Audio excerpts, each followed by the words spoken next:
Pansit Canton. Canton. Lucky me. Lucky me as in lucky me. Ating pansit Canton. O, diba?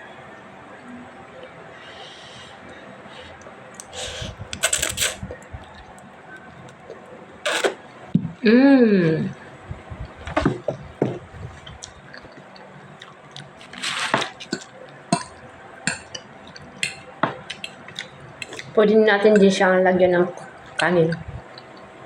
Yung ulam. Ginagawa ko na to siya noon pa. Para matikman niya. Ayaw niya magpakuha, kaya ako na lang. Para matikman ng mga anak ko. Di ba? Sarap. Magkano yung kanin?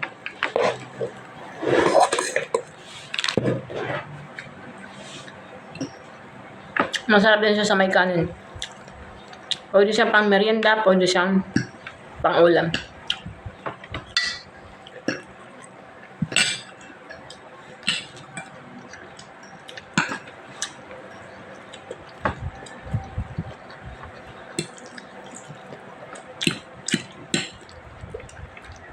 Ngayon ko lang ulit ito nagawa. Wala pa akong anak, ginagawa ko na to. Ganito. Para magkaroon ng more sustansya, lagyan ng gulay. Sarap talaga. Hello mga karyos! Ayan guys, magluluto tayo na. Good morning muna sa inyong lahat. Ngayon ay magbe-breakfast muna tayo. Before that, we will cook it. Yummy pansit Canton. Canton. Lucky me. Lucky me as in lucky me.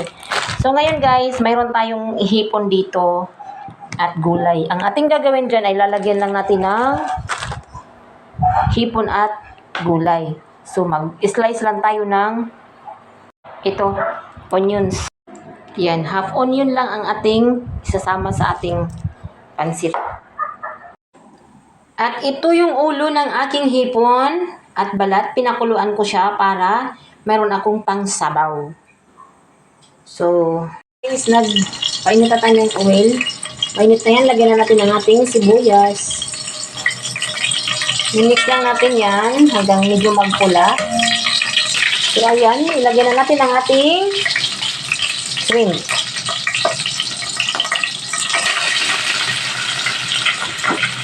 Next is, ba nag-lard o ano? Ayan guys, lagyan na natin ang ating gulay. At imimix natin yan. Mix lang, mix. Hanggang magpula. Magpula. Tapos, ito lang ang ating panimpla guys. Yung sauce ng pansit Canton. Hot and chili mansi pala yung gamit ko dito at saka hot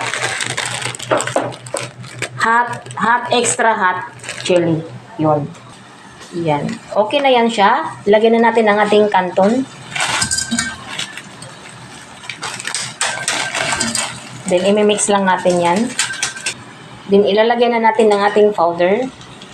Powder niya sa Canton.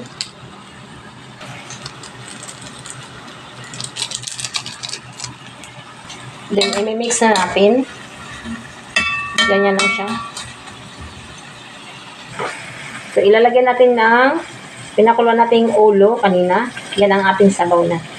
Sasala natin para hindi masama yung mga ulo. Mix na natin. Hanggang maglahok na siyang lahat. Ayan. Antayin na natin na siya bago pagbala na siyang sabaw. Natin ilagay yung ating pinaka soy sauce. Templados na to guys kasi nilagyan natin ng asin yung natin kanina. Yung ulo na pinakuluan. Ayan na guys, wala na yung sabaw. Ilalagay na natin ang soy sauce niya.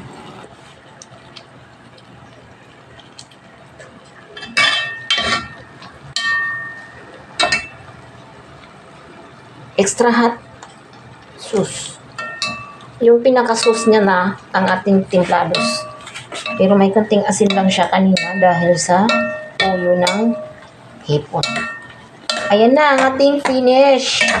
Gawa. Kain na tayo. Ang ating finish na gawang pansit canton with gulay and hipon. Usually, ginagawa ko na talaga siya noon pa. Noon pa na wala pa akong kids. So, ngayon, ang aking kids ay 14, 20, 14, 15 na sila. So, until now, ginagawa ko pa rin yan. Mag-plating tayo. Ayan, ang ating pansit canton na may gulay na may hipon. Ooh! Ito na ang aking pansit canton na may hipon na may gulay. Ready for breakfast. So yan guys, ayan na lang ang natira sa ating pansit canton dahil kakainin ko. At ito nag-plating na tayo. Pwede din tayong kumain ng kanin. Yan, dalawa lang naman kami kaya yun. Kain tayo ng ating pansit canton. O diba?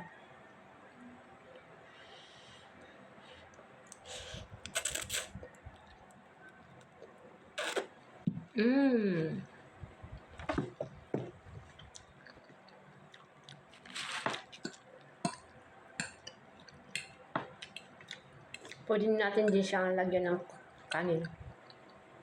Yung ulam. Ginagawa ko na to siya noon pa.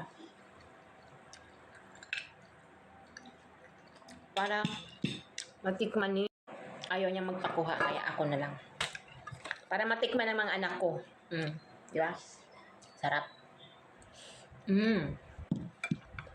Magkano yung kanin?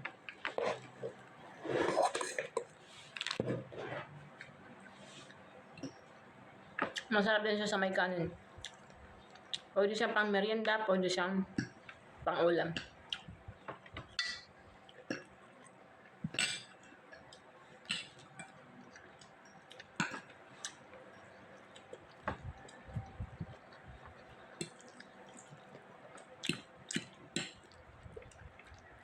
Ngayon ko lang ulit ito nagawa. Wala pa akong anak, ginagawa ko na to. Ganito. Para magkaroon ng more sustansya, lagyan ng gulay. Sarap talaga.